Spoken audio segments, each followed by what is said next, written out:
Well, hello, Nate.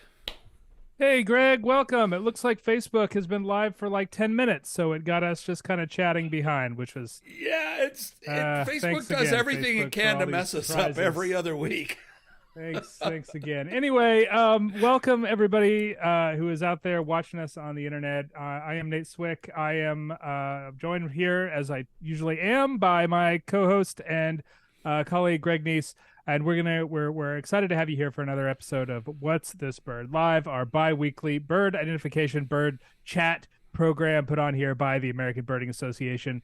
If you are just joining us for the first time, and I certainly can't imagine you are. Maybe you are. I have no idea about your Oh, I think internet there's there's at least one proclivities. person that may be watching for the first Probably time. at least one. We'll explain how we do this thing. The ABA maintains a number of Facebook groups. One of which is called "What's This Bird?" It's basically a crowdsourced bird identification group where people can post photos of birds that they have seen. Frequently, also feathers, baby birds, nests, all sorts of bird extra ephemera, I guess. That you can post in the group and get identification from the people who are in the group and our helpful admins, and of course everyone who participates in it. Every once in a while we grab a few interesting photos that we've seen in that group and we throw them up here on our bi-weekly program, and that's what we're going to do today. Greg, it's We June. are, It's the end of and June. it is. And also, just want to add to what Nate said. We want to hear from you guys. So we are watching the chats Absolutely. in Facebook and YouTube and Absolutely. Twitter. And so if there's anything you want to say, anything you want to talk about, any questions you have, um, Rick Sabo says, looking forward to some random warbler rear ends. Yeah, just We got bring it those. up in the We chat got and we'll try to those. get to it as we go along here. Oh man. All right, so bear with me here. The back channel live thing is not giving me any information. I cannot see any of it. I can't see comments, can't see any of that stuff. So bear with me as we do that. But Greg, I don't know if you have any sort of ABA news that we want to talk about. Oh, I guess I do. Which probably not helpful for my attempt to get this thing straightened up on my end. But I just got back from the ABA's community weekend. It was Yeah, how was last that? weekend in the Bay Area, San Francisco and Oakland. It was fantastic. It was great to see a lot of folks there who were fans of the American Birding Association, fans of What's This Bird? Few people were there, said they enjoyed that. Fans of the ABA podcast.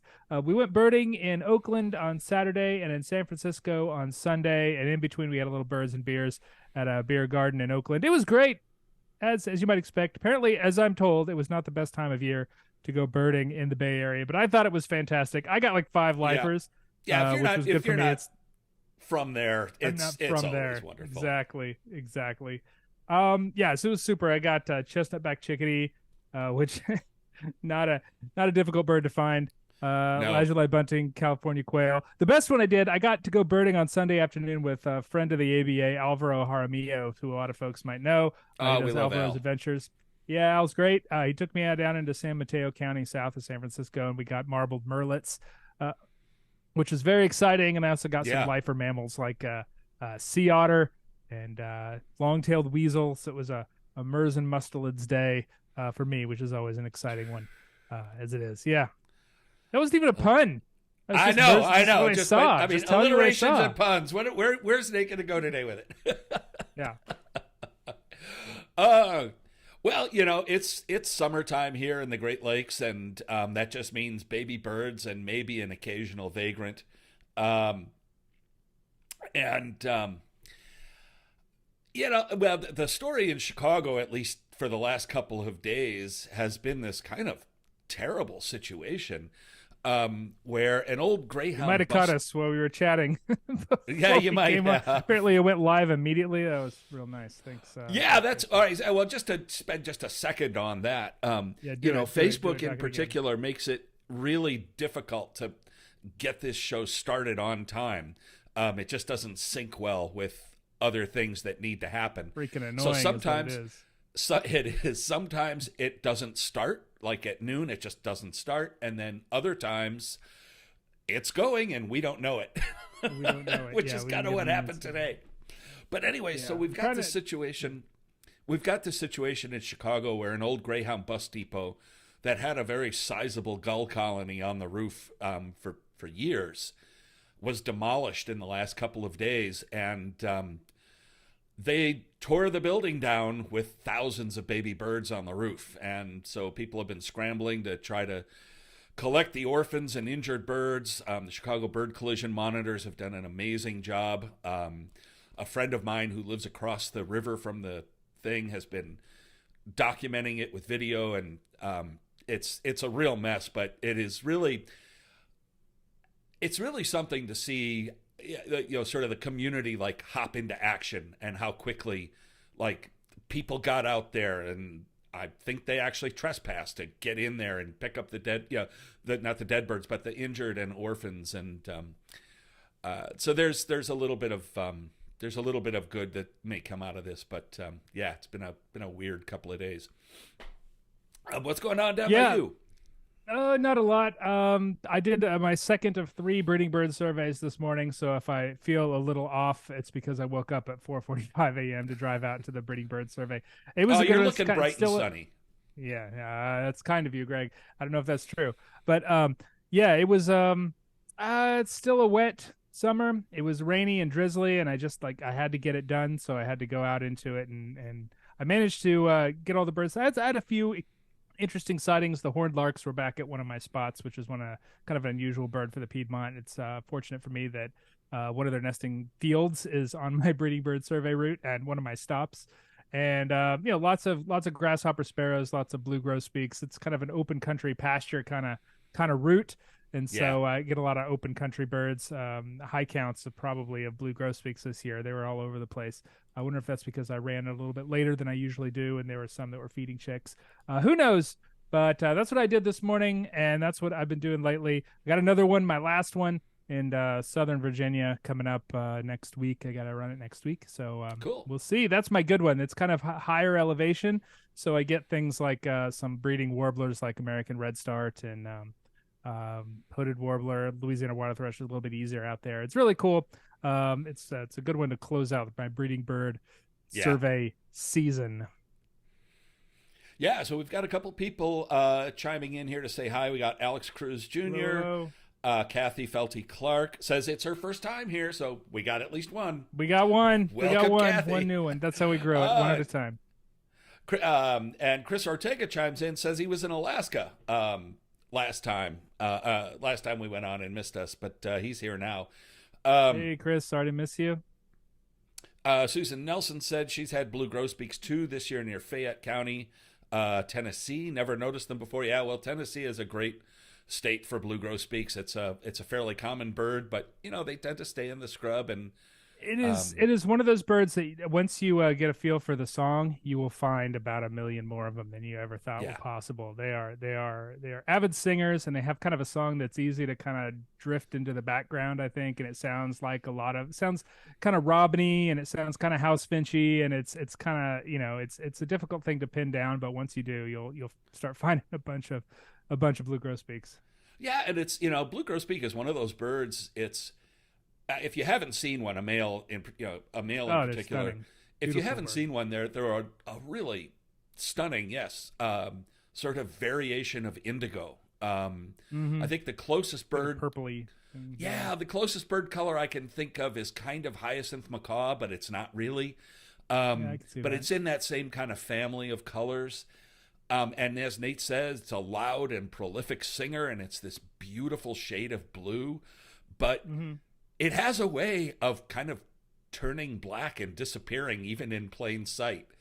And if the light isn't on it, they look remarkably like brown-headed cowbirds. They do. And if it's kind of sitting near the trunk of they like things like the little juniper shrub kind of things, and they'll sit just below the tip of the bush and sort of in a little bit, and they just disappear.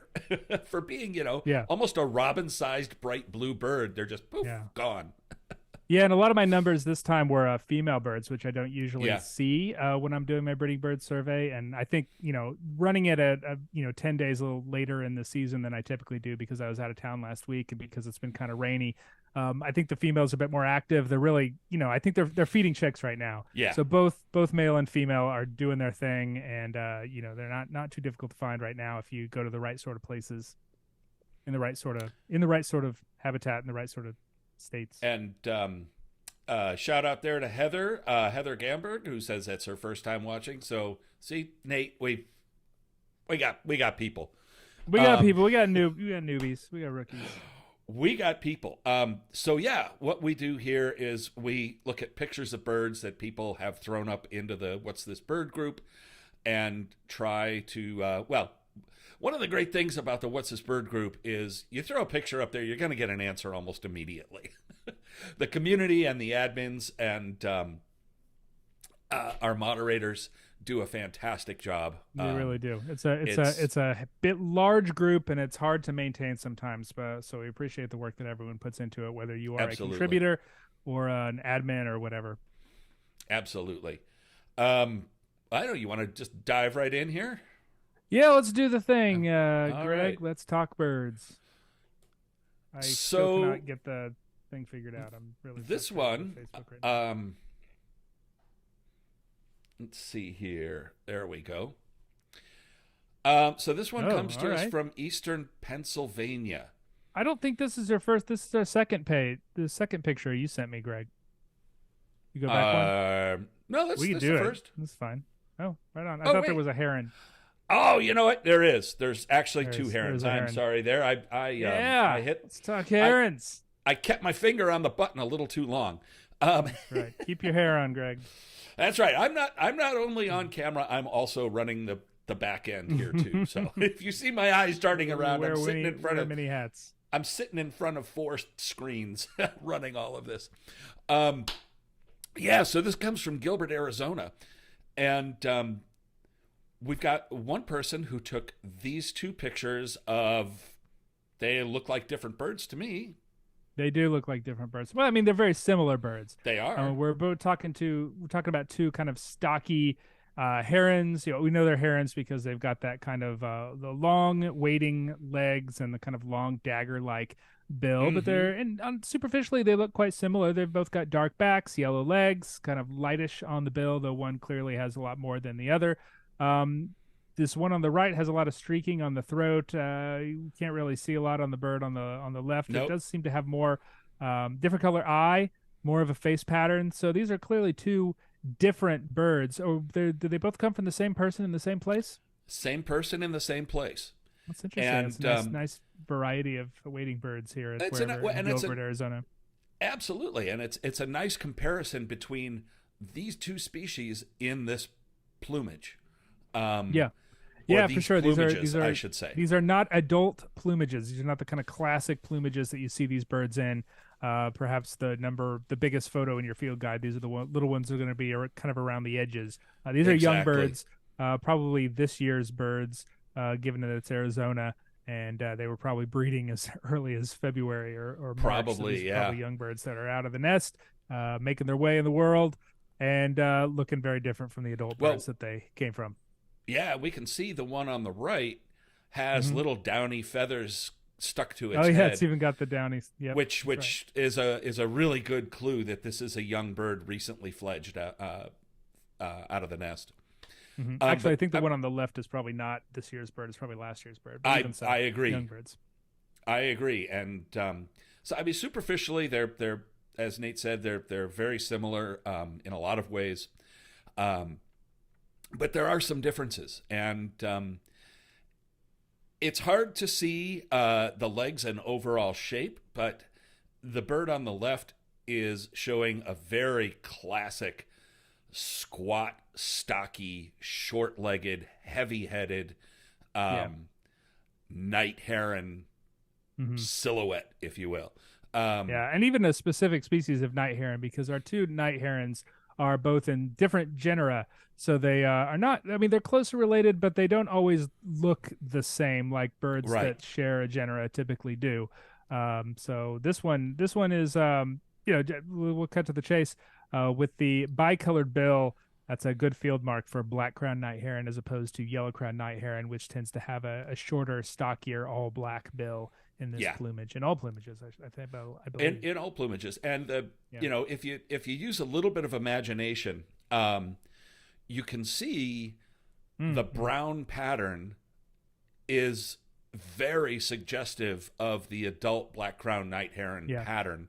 And you Yep. can see the black feathers on the back starting to come in. They're kind of a dark charcoal gray, but you'll have the black the black feathers coming in, extending up all the way over the head. The white fringes on those feathers are wearing down to the point where, even though it's kind of brown and slate and creamy colored, it's got the pattern of an adult black-crowned night heron, or at least Indeed. strongly suggests that pattern.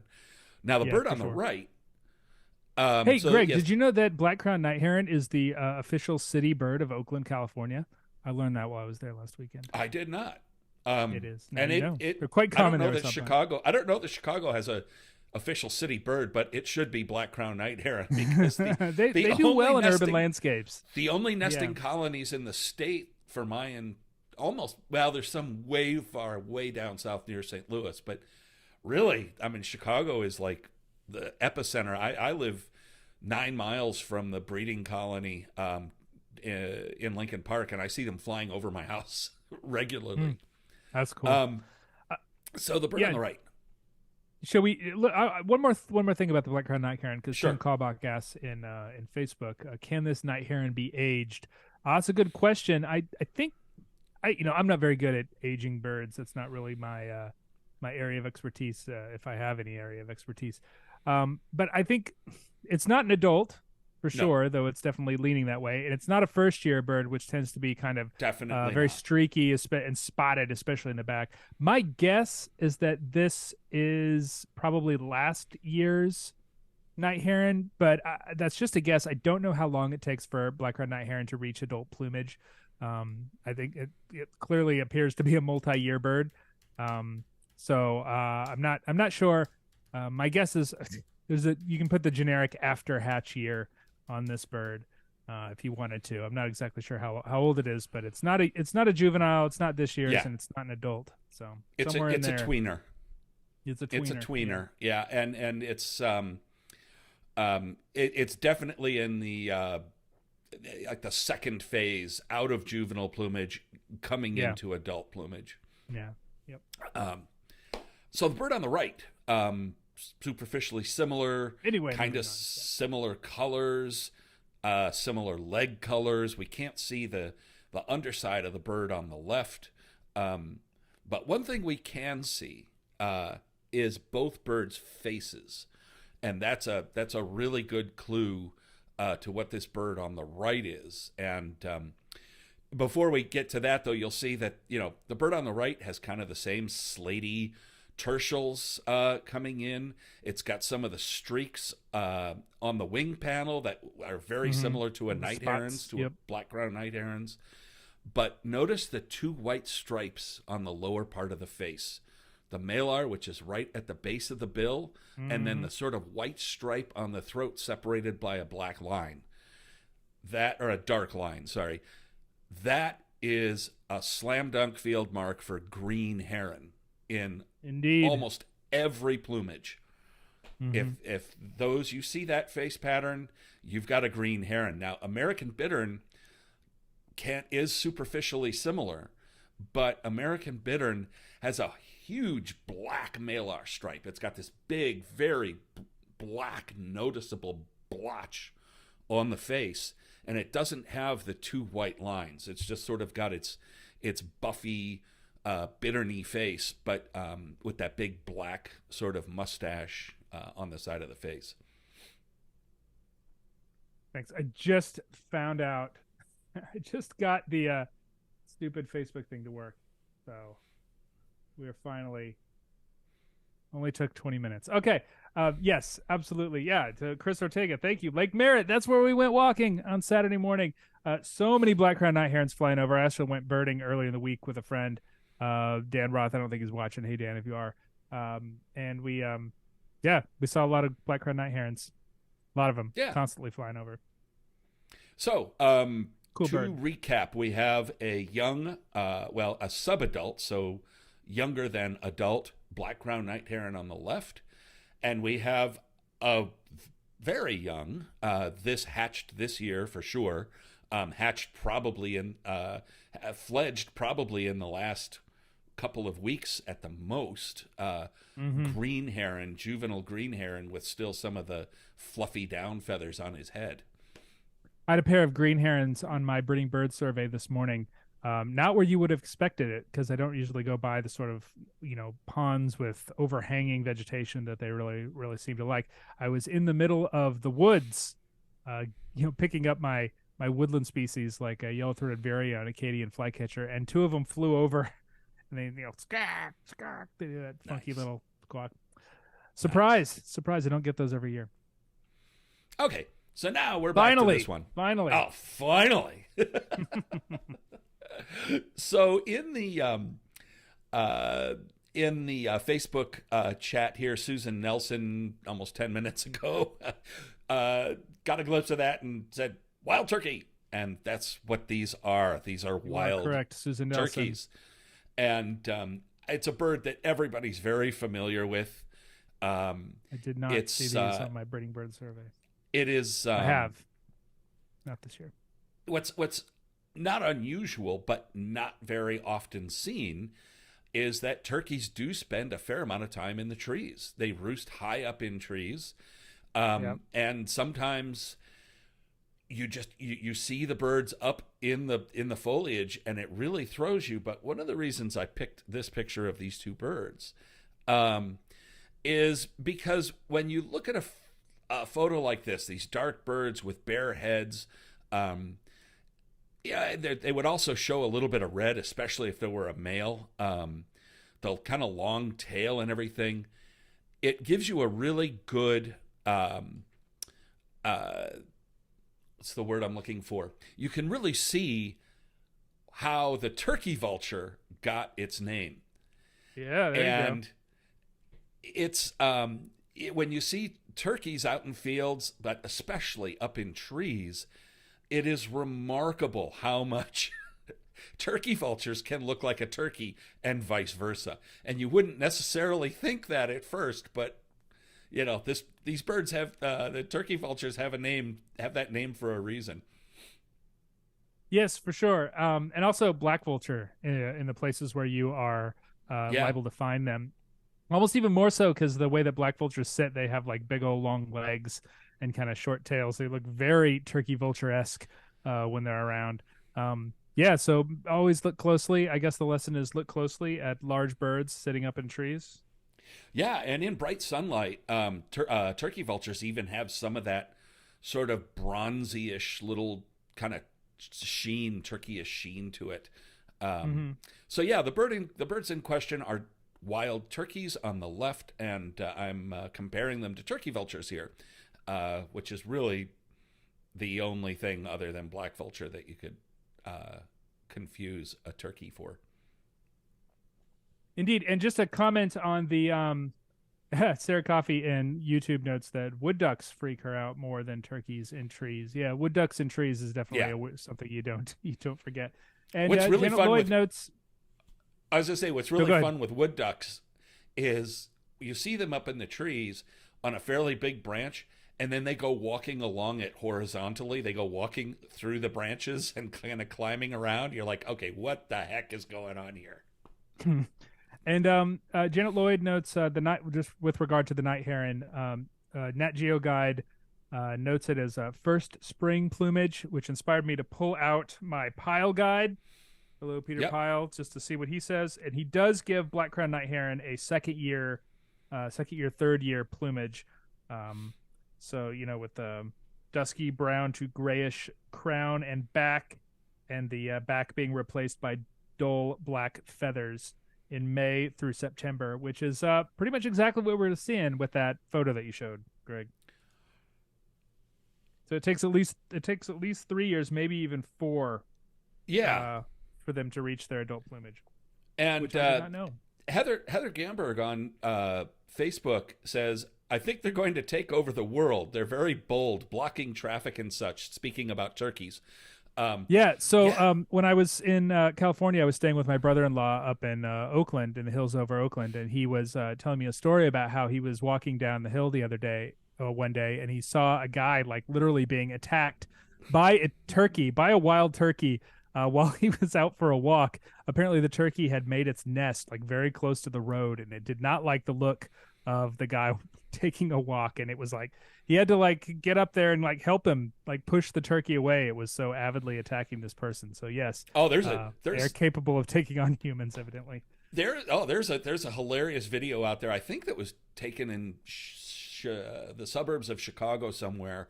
I'm not exactly sure where it was, but it's a it's a video of a male turkey chasing a mail truck down the street. And every time the mailman tries to get out, the turkey charges him and it chases the truck down the road. Yeah, It's I pretty think hilarious.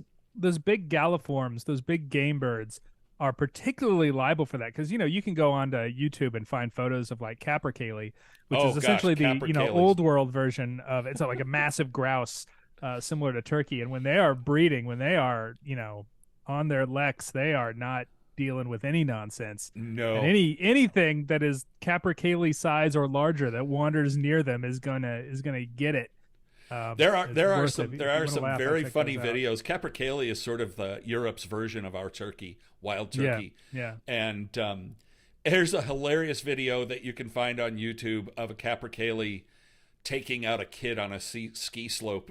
Yeah, they're skiing down the hill, and this capercaillie Yeah. just clobbers this kid. Bam, like a They are, linebacker. Buddy yeah, Campbell asks, what guide did I use? This is Peter Pyle's identification guide. It's basically like the Bander's Bible. What they say, it's a 2-volume book. He's got a new version out. This is the old version. I don't have the new yeah. version. But it's cool if you really want to be a bird molt sicko and get into it. It's the book for you. Absolutely. If Nice you want to reference study guide. bird molt, that is the book to have. And Yeah, like you said, every bander has a copy of that book. indeed. Probably the new one, too. Usually taped together with duct tape and stored in a Ziploc bag. All right, let's move along here. This comes Yes. from Someone asked Chinle, one Arizona. quick question. Although Go ahead. someone asked apparently on the Facebook we have the wrong date. It says June 9th. I think that was part of the reason why I couldn't find the stuff for it. That was just an error when we reuse all the settings from the previous one. We forgot to change the date. So yes, it says June 9th, but it is June 23rd, and I will edit that after the fact. So that's thanks. Okay, so that explains Elise May's question here. Hello, everyone. Yes. I hope this is June 23rd's class. All right, I didn't. It is, yes, June 23rd. I didn't know that. I run the back end of this, so I didn't see any of that happening. Yeah. So this one comes from Chinle, Arizona, and hoping I'm pronouncing that correctly. This is another bird that was on my breeding bird survey. Yeah, and this is two photos of the same bird, and there's a lot being suggested on the picture on the left, and then we kind of have the slam dunk field mark on the right. So yeah, you were seeing these birds this week or today actually. What's I was hearing them at least. They have a yeah. lovely little tinkly, high pitched, tinkly song that you can sometimes hear when you can't see them. That can be rather difficult to see. Yeah, this is one of those birds that I always talk about as like a level up bird because they're quite common across the entirety of the continent, and in fact across the entirety of the northern hemisphere. Yeah. But they're easy. They're really easy to miss because they're kind of secretive. They kind of hang out in places that you don't usually see many other species of birds, namely like short grass and worn like fallow fields and things of that nature. And they're like little mice. They scurry along through the tufts of grass, and they're really hard to find. But occasionally you get them And in ag fields teed in up the on a barbed furrows. wire fence. Yeah, exactly. They're hard birds to find or flying over. But some things to note on this thing. It's got a really interesting face pattern. A lot of black there along the mask that kind of curves down around the eye. Yep. Black tail. Boy, that's got a black tail with some white outer tail feathers. It's a pretty common pattern with a lot of grassland birds, but for this one, it's very black. And, just kind of all over kind of brownish tan and slinky. It's got his name has refers to a horn, but you don't always really see the horn. Yeah, so just to back up there, a suggestion on Facebook is shrike. And seeing a bird like this with a black mask on a barbed wire fence out in an arid, open situation, yeah, you might think shrike, because that's definitely what shrikes do. But there are Mm-hmm. a couple of things here that tell us it's not a shrike. And in Arizona, it would be loggerhead shrike. The bill is too thin. Yep. Shrikes are predatory birds, and they're giant vireos that catch anything they can overpower and stick it on things like barbed wire fences and then rip them apart. But they have heavy bills, and they're overall gray and black. And this bird is very brown. We can see Yeah. in both Yeah. photos that this bird is very brown. So the bill size and the lack of gray, and especially the wing panel on a shrike is black and white, and it's pretty noticeable. Um, that eliminates loggerhead shrike. Of the open grassland birds with a black mask, um, and a thin bill, there's really only one that I can think of.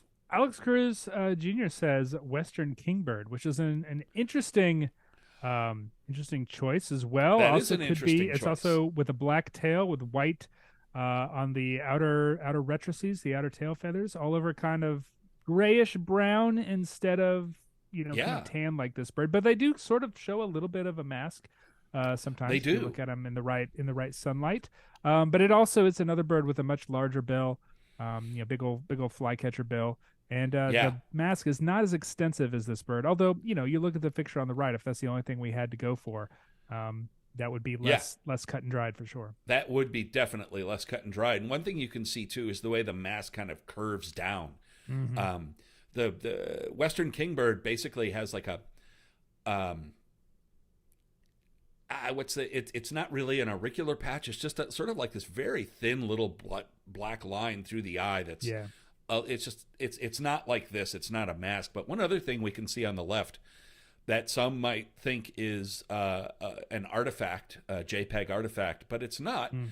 It's just got two little bumps on its head, which is what this bird is named Those are for. the horns. Yeah. That is a horned lark. You mess with the lark, you get the horns. Yeah, horned lark, Yes, definitely a bird that you see all across the continent. They breed at weird times of the year. they It's do. just a bizarre bird. If you're watching from the UK, and I don't know if you are, this is the bird they call shore lark, Yep. because they'd like to hang out on the shore as well. In addition to just basically any dry open area that it can kind of with tufts of grass that they can scurry around in. It's also and just going back to what I said about the slam dunk mark of the open field birds that are running along the Nah. side of the road, especially in the winter in places when they're out on the roadside picking up grit or spilled grain or whatever Hmm. else they can find.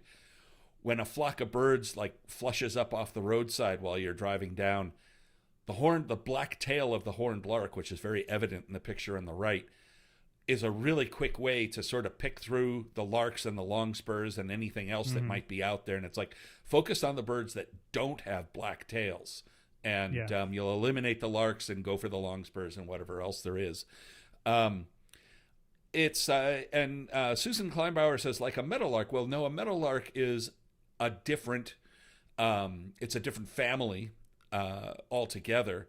And a meadowlark would have Meadowlarks much are more white in the blackbirds. tail and would not have a black tail like this. Yeah, shorter tail. It It does also have has a a similar heavier bill. pattern. Yeah, exactly. A much heavier bill. And a different shape, just generally. Yeah, Meadowlark does have, a tail with dark center and white on the outer rectrices, but it's got a lot more white. There's a kind of a stuttery flight when they fly away, Yeah, which is kind of unique. But you will frequently find horned larks and meadowlarks in the same places. Even though they both have lark in their name, they're not related to each other. Oh yeah, yeah, yeah. Not. I was gonna say yes, being like same family. No, different family. Larks, horned larks are, I guess larks. There's a family, Alaudidae, that is yes, just larks. It's very diverse in the old world, not so much in the new world.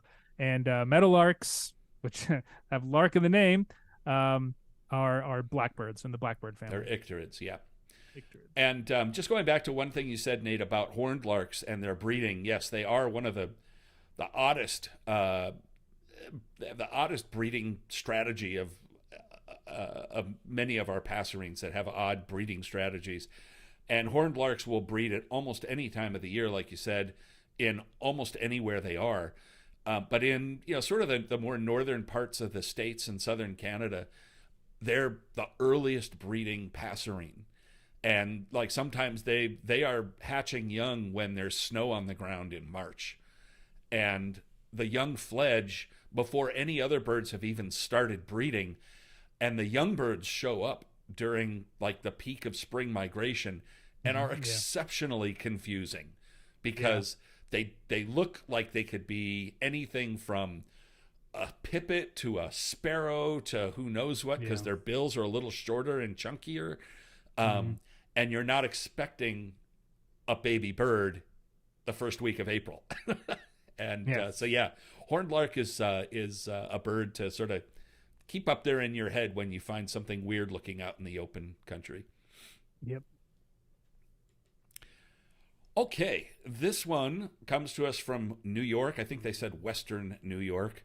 The question is about the bird over the yellow feeder on the right.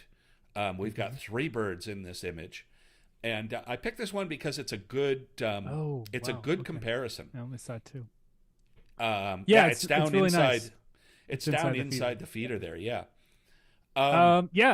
So, I mean, when we're looking at birds that are bright orange in North America, there's really only one place to go, and that is our Orioles, of which we have a number of different species. I think that there's no other bird in North America that is bright orange like that. Well, maybe black-headed grosbeak, but it's kind of a darker orange. It's kind of a rusty orange, orangey, reddish thing. Well, of course, one of these, but not orange like the fruit.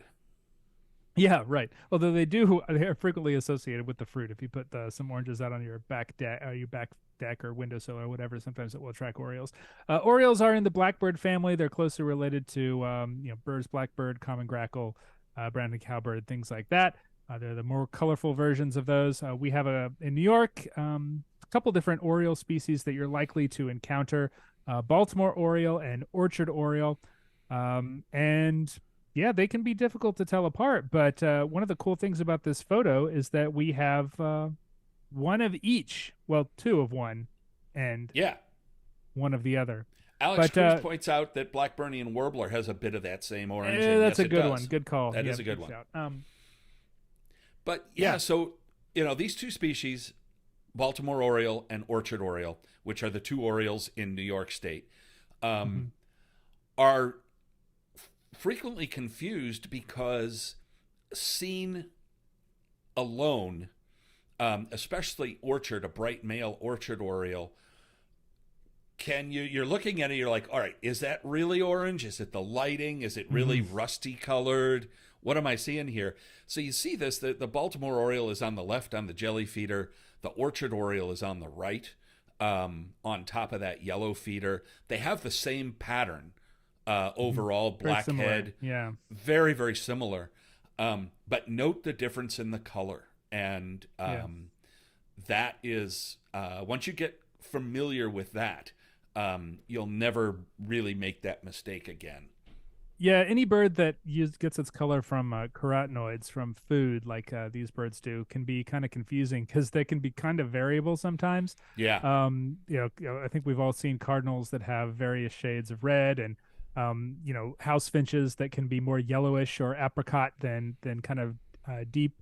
So those colors are determined by the food that they eat, and sometimes if there's something that they're eating that causes them to be slightly off, that can be a little bit confusing. But the Baltimore oriole, like the bird on the left, is that kind of bright, flaming orange, and the orchard oriole is that deeper kind of brick red. And I think another thing that you can notice here when you see these two birds together is how much bigger a Baltimore oriole is than an orchard oriole. Baltimore oriole is a robin-sized songbird. It's a large bird, whereas orchard oriole, especially the females, and I believe that's a female orchard oriole that's down there in the feeder, and we can talk about why that is, can be very easily confused for warblers, and because they're frequently kind of small. They are kind of lanky. They have longer tails than most of our North American wood warblers, but in size they're really not all that different. And That's something that is most easy to determine when you see the two birds side by side like this. Yeah, no, Tim Callback brings up a good point, which we are going to get to Solid here. blacktail. Yeah. But yes, so what you can see on the Baltimore Oriole on the left is that bright orange sort of tip to the tail. It's got sort of a T pattern with the ends of the outer tail feathers are this big bright orange block, and an orchard oriole has an all dark tail. And because it has an all dark tail, it doesn't show it off as much as Baltimore does. As the Baltimore Oriole is moving around and doing things, it tends to flick its tail a little bit and show off that color. Because, I mean, if you got it, flaunt it, right? Yeah. Now, the bird inside the feeder. I don't know. I think I'm going to disagree with you there. Okay. I think now it's really hard to say. Yeah, this is a pretty it's not a great photo. Out and it's not a it's like but I think it looks bigger than the male orchard oriole above. And I think that the yellow it doesn't look green enough for orchard. However, as we have said so many times, if there were a better picture, we'd probably change. It wouldn't be hard. We would definitely agree. Yeah, I mean, I sort of lean orchard, but it's not a strong lean. Like I'm not wedded to it by any means. And if someone told me that it was a Baltimore Oriole, and they were super sure of it, I probably wouldn't argue because I just can't make anything out of it. But yeah, it could be either one. They're clearly both there. Yeah. So we've got orchard oriole and Baltimore Oriole in this photo here. Nice. This comes to us from your neck of the woods, more or less. Yeah, Fletcher, I think, is in the western part of the state. Not that it matters for this species because they breed across the state for the most part. Yeah, and it is baby bird season, as we have already had opportunity to point out.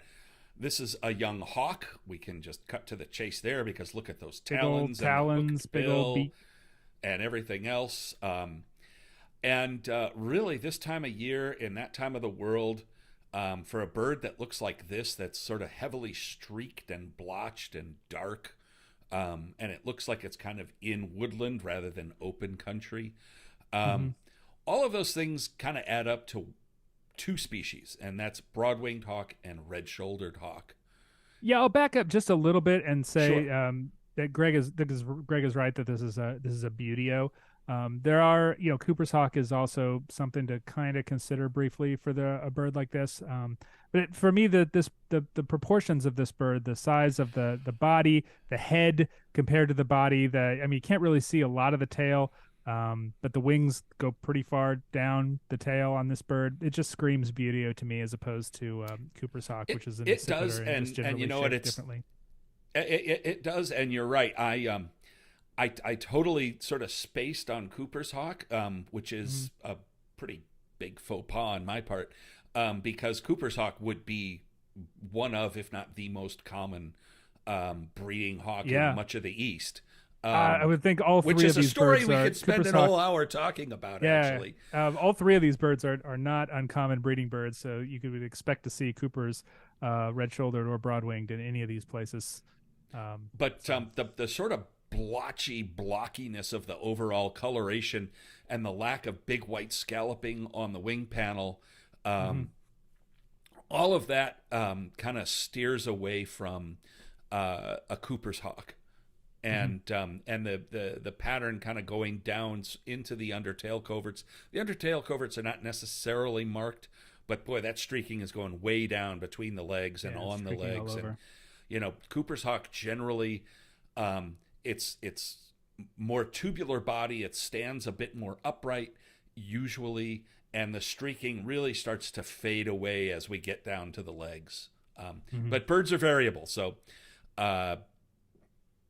there's somebody get on Macaulay Library and find a really dark Cooper's hawk to compare it to, but that's not the norm. You could probably do that if you wanted to. So we've got these two species, broad-winged and red-shouldered juveniles, and on this picture we can clearly see the field mark that slam dunk identifies it as a red-shouldered hawk, and that is the barring on the secondaries and primaries. So you'll see the lower part of the wing panel. You've got those sort of white bars in those feathers, whitish bars. If that were a broad-winged hawk, that would be all dark. And the wing panel altogether would look darker and just plainer. Yeah, this is a tough one because this is a very broad wingy red-shouldered hawk, if that's even It is. Way. It does superficially resemble broad-winged hawk quite a bit, but as Greg says, you got to look at those flight feathers, and that tells the tale every time on these birds. Yeah, it does. And one other thing that somebody in the Facebook group pointed out is one good way to tell the difference between red-shouldered and broad-winged is that the red-shouldered's going to tell you. And this bird is screaming its head off, and that's something. Red-shouldered hawks are noisy birds. Broad-winged hawks tend to be shy, and they tend to stay rather high in the trees. They do. They're insect eaters, and their call is a very high-pitched whistle that's usually given while soaring. It is a weird call. I remember the first time I really remember hearing one. It was in the top of a loblolly pine, and man, it threw me off. It took me forever to make the connection that it was a broad-winged hawk because I don't normally hear them perched for starters. And it's just a really I couldn't find it. That should have told whistle. me it was a broad-winged hawk because red-shouldered hawks are not scared of showing themselves for sure. Yeah. So we've got a juvenile red-shouldered hawk here. So let's see here. Alex Cruz on says, you, Greg, to kind of circle the wings, the parts of the wing that you're talking about. I don't know if we have. I don't know if get one of those. Can people see my? No, they can't. I'm just going to have to describe this. So if you look at the wing panel, you will see that it's got the lower part of the wing panel is darker, almost blackish compared to the upper part, the upper wing with the scalloping on the it. coverts with the scalloping up here on the kind of upper shoulder, and then when we get down to the lower part here, it's darker, and it has these whitish spots that form bands horizontally across. We can see two rather bright lines and one kind of fading towards the bottom where the tertials, that kind of blackish scallop shape feather, that big feather is at the bottom. Those are the secondaries and the tertials, and the secondaries have those white bands. That whole area on a broad-winged hawk would just be dark. There would Brown. be no white on it at all. No pattern. Yeah, no pattern. This one comes to us from the Chicago area. And I love this. When I saw this, I had right on because, back in the olden times when I started birding, this is the way you did it. Nobody carried cameras. Everybody had a field notebook. And this person did a phenomenal job of field sketching this bird and giving us everything we need to identify this bird, especially the lower part there where they draw it flying and describe the way it flies. And so what do you see in here, Nate? So the thing I really like their notes that they made. This is really nicely done. The fly catching behavior, the the tail bobbing. You got the nice movement lines on there, so you can see that swallow-like silhouette. Like all these things are really useful, and I think particularly useful because the observer has described them in their own language, which I think is really nice. Not language that you necessarily see read right out of a field guide, but their own descriptions, and I find that to be really useful. So, I'm going to trust them when I say that this is fly-catching behavior. If it's a fly-catching behavior, it's probably a flycatcher. Well, especially the way they've drawn it. But yes, and notice below, though, they say swallow-like silhouette. And swallows are definitely flycatchers. They don't fly-catch the way... fly catchers, meaning they catch and eat flies. They Yeah, are not in the sallying is the flycatcher. They are not in the official term. flycatcher family, and they don't do what we refer to as fly catching, which is sitting on a post or a perch and then sallying out to get the fly and come back, the flying insect, and come back to the same perch or nearby. But the other thing we see here, nest made of grass, located in the open near water. That eliminates all the swallows. It does. Yeah. They make nests out of mud for the most part, or in cavities. Or in cavities. Yeah. So there is no swallow that has a nest like that. So we're going to kind of cut to the chase here and see how good of a job they did. I think they did a great job. Black on top, darker on the head than the bottom, all white underneath. I mean, it looks like an eastern kingbird to me. That's what I would have guessed. And they even drew the white terminal band on the end of the tail. Yep. Really nice job on that one. The only thing that's a little bit different, as you can see, they did not note the dark undertail, the bird in flight, but I can imagine, and actually underneath the wings as well, but I can imagine a bird like that that's flying out there. That white is so glaring. It is so obvious that you're forgiven for assuming that the entire underside is all white. In fact, if you had asked me to draw an eastern kingbird from memory before I even looked at this, I might have done the same. So, well, and the photograph here on the right, note what they say on the bottom. Might have colored primaries. It moves and flips too fast for me to be sure. I could read that. We can see how that bird flips. It's like the outer primaries are different. The one way to tell an eastern kingbird from fork-tailed flycatcher, which is very similar, and juvenile birds or warren birds can have short tails and look very similar to an eastern kingbird, is I'm going off of memory here, but I believe fork-tailed flycatcher has very white wing linings, whereas eastern kingbird has gray, and they noticed that in their description. Yep. Yeah, love a good field note. I've taken some field notes in my day. I have not in a very long time, though, now that I carry a camera. Perhaps it's a practice to get into more. Yeah, and I would take this opportunity Geo also... doesn't even have the underwing. Oh. I got to get another field gun. I'm pretty sure Sibley shows it. And I'll take this moment while you're doing that to just give a plug to our Young Birder program, where we do field camps in Colorado and Delaware. We also have the Young Birder mentoring program. Correct. Wide underwing. Where they, thank you. My brain hasn't completely gone. Where we teach young birders, teenage birders, how to take field notes and how to maintain a field notebook, which is a really, really good skill to have for many things and many reasons. Field notebook sketches are always my favorite part of the Young Birder modules, just because the kids do such an amazing job with them. And I know there's something really cool about a field notebook with some sketches and illustrations, and then all the notes around it about the bird that you've seen, that is just really appealing aesthetically, in addition to being very useful from a bird records position as well. Absolutely.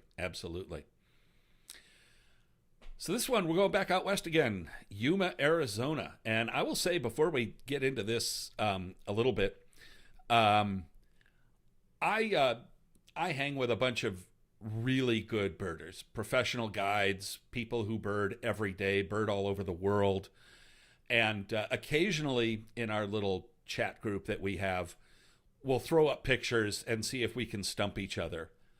And this bird in this plumage is the only one that's ever stumped almost everybody. Oh, really? Oh, yes. And it was every bit as clear as this picture. Yeah, it's funny. Like, it's not a bird that perhaps it's not a bird that's common throughout the ABA area. So it could be, and where it is common, where you do find it, it's very common.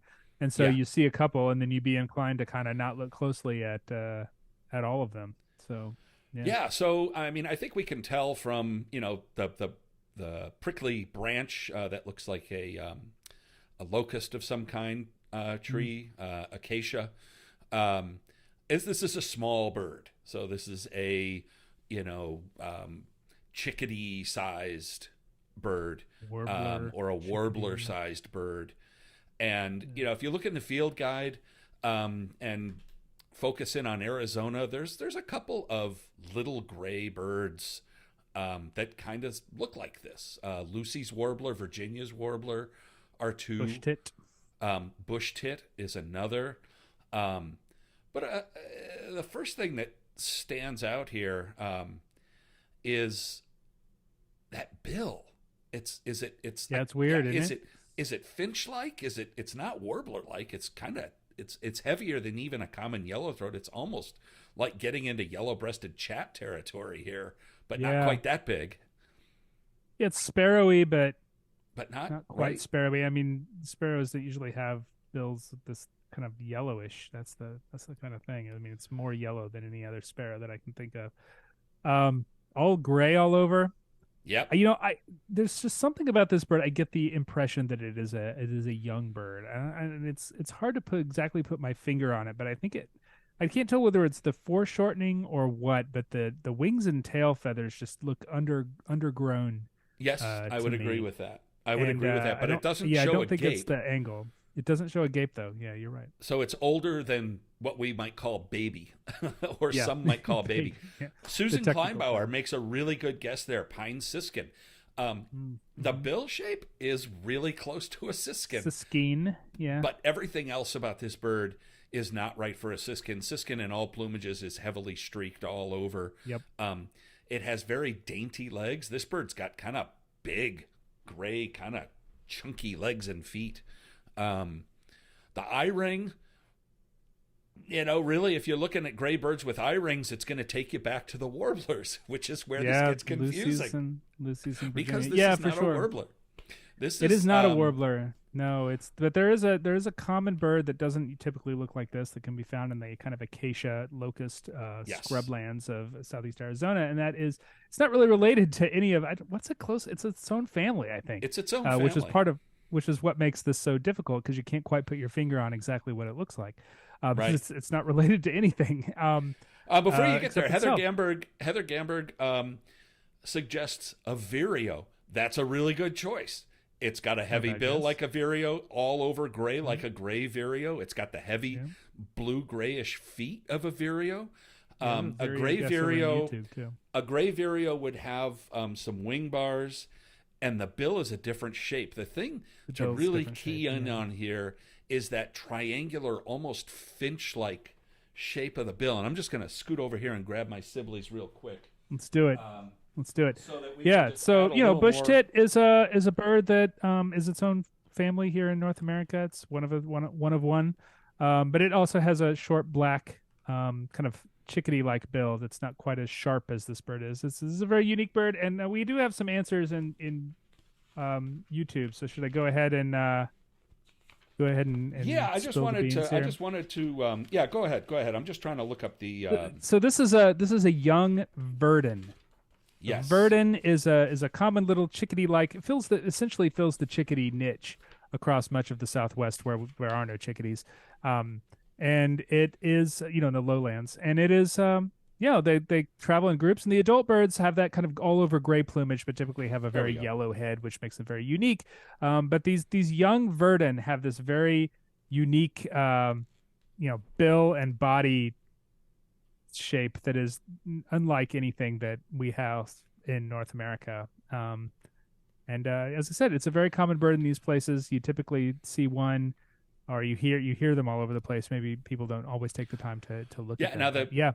Young Verdin. And Tim Kalbach, thanks you. That's where I was looking. It's most like the pendulum tits of Asia. It is one of those birds that we have, particularly in the Southwest and California, kind of like the wren tit and a couple of other species that are sort of like outliers. Wren tit, bush tit, and Verdin. Verdin, and Susan Kleinbauer. Verdin. Yes, with a V, Victor. Verdin. And the adults are the same basic shade of gray, but they have a yellow face, like mostly a yellow head, and a chestnut patch on the shoulder, kind of like a Vesper sparrow. And they're very easily identifiable if you're out in the desert scrub. They make a You lot of noise. They make a lot of noise, and they make these big round nests that are very easy to see. And you'll see the nests probably before you see the bird. Susan Kleinbauer asked what this is. It is a Verdin, Verdin, with a V as in Victor, not B as in bird. Verdin. So yeah, get your field guide out. You go Verdin for Verdin. Check out Verdin, and you will find this unique little desert bird that in this plumage, I would put a little bit of money on it being the most confusing passerine we have. Could be, yeah. It's parts. right up there with young horned lark for sure. Horned lark. Some folks say a blue gray gnatcatcher. Yeah, blue gray gnatcatcher esque. Yes. They're a little stockier than gnatcatchers. Gnatcatchers tend to be kind of very long and lithe, and they have a very thin, skinny little bill, whereas this bill is a bit thicker. And they basically fill the role of chickadees in the lowlands, in the lowland Southwest. Yeah, and they have Except they're not cavity nesters, obviously. Gnatcatchers have extremely thin toothpick like legs. They're just really skinny. This bird, and Sibley points out in his field marks, the strong legs of Verdin. This is a bird. Strong legs. You got to be strong when you're hanging around those thorny trees, the locusts and them. If you've ever watched them, they don't fly as much as a lot. They hop around in the bushes and use their wings to kind of stabilize as they hop around, but they really they don't fly as much as other small birds might. So yes, this is a Verdin, a young Verdin from Yuma, Arizona, and I believe we're at 2:00, Greg. I think this might be our last bird, so we'll get this one. That's good. We talked way too long about Verdins. Yeah, we did, but that's all right. All right, I got a few more minutes. If we're going to go a little over, it's fine. Yeah, with sure. me. Let's do it. Why not? All right. So, all right, we've got a bird flying in the air from Mill Grove, Pennsylvania, and boy, it looks like a hawk to me. It's got those long wings. Looks like we can see some what they call, fingers on the end of the wing. It's got kind of a long tail. And kestrel is being suggested. A few things. I mean, it's skinny. And kestrels are very lanky. Yeah. But the wingtips aren't quite as pointed as you want for a falcon. They are a little bit rounder here. Yeah, and Rick Szabo suggests, I hope I'm pronouncing that right, harrier. There's also another suggestion of chimney swift. Now, chimney swift is a really unique bird. It has a short tail. It has that sort of like big round head that this bird the kind appears of to face, have. But chimney swifts are most closely related to hummingbirds, and when you look at the wing of a swift, it's all primaries, and the secondaries are almost non-existent. And on this bird, we can see a lot of secondaries. Close to the body, yeah. And we can see definitely the difference between the primaries and the secondaries, and the outer primaries, which is part of the reason I chose this image. So that sort of that scalloped edge of the inner wing that we can see, and the upper wing that we can see, the closest one to us. Those are the secondaries. And then we've got the primaries, but look at how like the four outer primaries sort of just stick out kind of weirdly like this.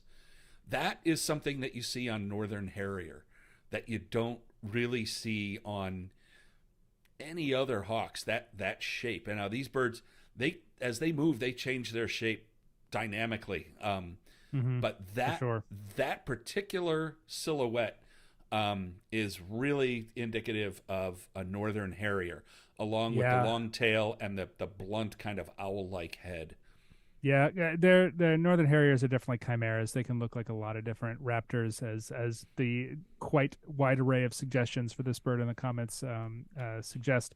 They're you usually think of harriers as being those birds that kind of have their wings wide open and they're kind of coursing. They have a shallow V, sort of like a turkey vulture, kind of coursing over the grasslands or wetlands or wherever you might see them, open country for sure.